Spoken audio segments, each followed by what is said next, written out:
Today is the 1st of August. You have an interview for a dream job. You arrive at the front door and you look up to see hundreds of black sparrows flying overhead. The restaurant across the street is playing a jazzy musical piece. As you walk in, you are greeted by a very distinctive looking receptionist dressed in an elaborate silver dress. She says, "Your appointment is floor 81. You select floor 81 on the elevator. As the doors ding open, a man in a black mask runs out of it, grabs you by the throat and holds a gun to your head. Police sirens shimmer into an ensemble of flashing lights. The very next moment, you wake up in a hospital and you don't remember a thing that happened. You only have vague images and sounds that remind you of something, but you can't quite remember the significance of them. What happened to that character would obviously follow with a story about remembering who he is and what happened to him before his amnesia. And the path to remembering would be the sensory experiences during that scene. In that story that follows, he might at some point hear that same jazz song. He will recognize the song, but he won't quite remember where he heard it. He might look down and see the number 81. And for some reason, that number stands out to him. Perhaps he was assigned Ward 81 in the hospital, and he can't quite help but feel like that number means more, but he doesn't know why.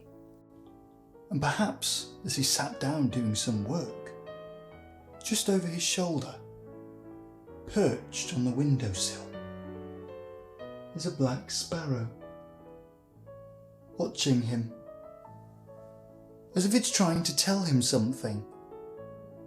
As if it's trying to tell him, "Hey, recognize me?"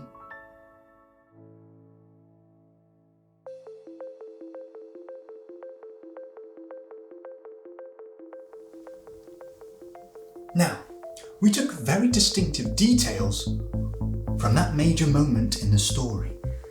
Details that stood out to him during that major scene. Visuals, sounds, symbols, numbers. We scattered them into future scenes, as if we're trying to get him to remember something that happened in the past. He recognized all of those details, but he couldn't quite remember where he recognized them from. I want you to think of foreshadowing in the same way, except we aren't scattering the details into future scenes to remind them of something that happened in the past. Instead, those details from that major scene are to be scattered into the past to remind them of something that is yet to come.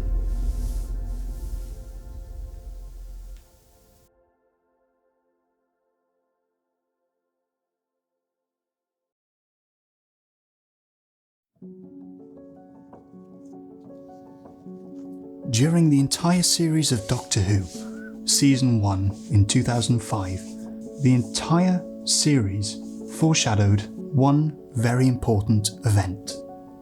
This scene. These are several snapshots from Season 1 in Doctor Who. Look at this first scene.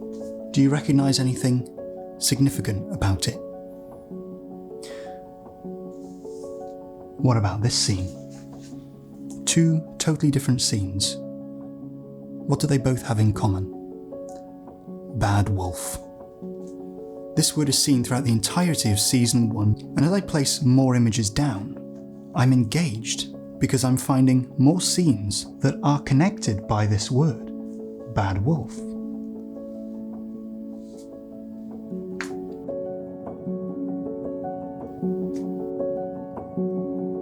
Schlechter Wolf, German for bad wolf.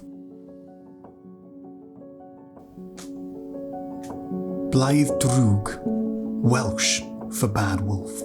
Here is another scene from Season 1 Episode 3, Gwyneth, who is somewhat of a psychic, looks into the darkness, and what does she see? She says she sees the big bad wolf. Season 1, episode 6, as the helicopter descends, it states that Bad Wolf 1 is descending. So what does all of this mean? Why are all of these scenes throughout the entire series connected by one word, Bad Wolf? Why does it connect us to this one scene? This is why. Because this scene in the finale, where Rose becomes a god, takes place at Bad Wolf Corporation.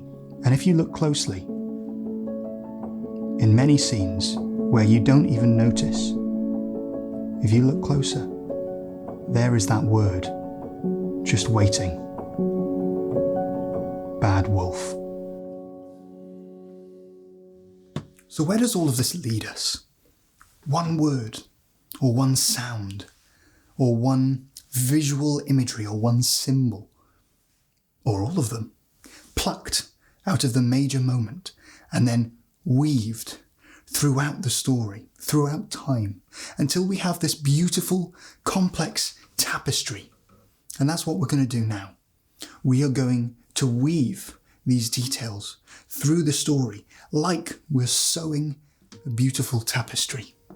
So, let's get to it. There are no specific rules to what scenes you can or can't foreshadow.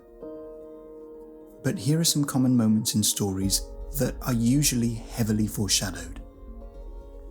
The end, the climax and whatever happens during the climax, and any realizations.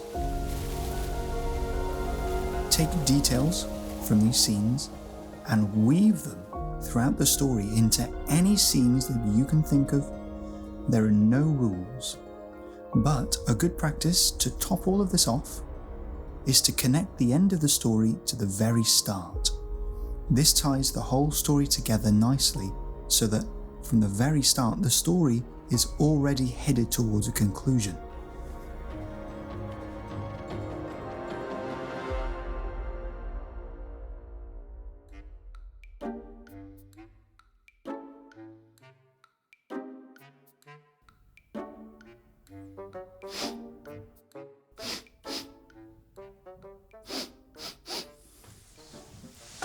Sweet like a rose. It reminds me of when I was younger and I would walk past my next door neighbour's garden that was always filled with flowers in full blossom. And there was always the delicious smell of sweet floral candy in the air. Why? Why does a flower remind me of something from my past? Well, memories are formed from your senses. So it only makes sense that re-experiencing those same sensory details will remind you of those memories from the past. But in a story, you can also be reminded of things that are yet to come, as if it's all already happened, as if the future has already been written. Well, if that's the case, a simple flower could also remind the character of his future. He just doesn't know what it is yet. But he will. And throughout the story, the character hears things and sees things that remind him of things that are yet to come. And the mystery is, what future memory are they being reminded of?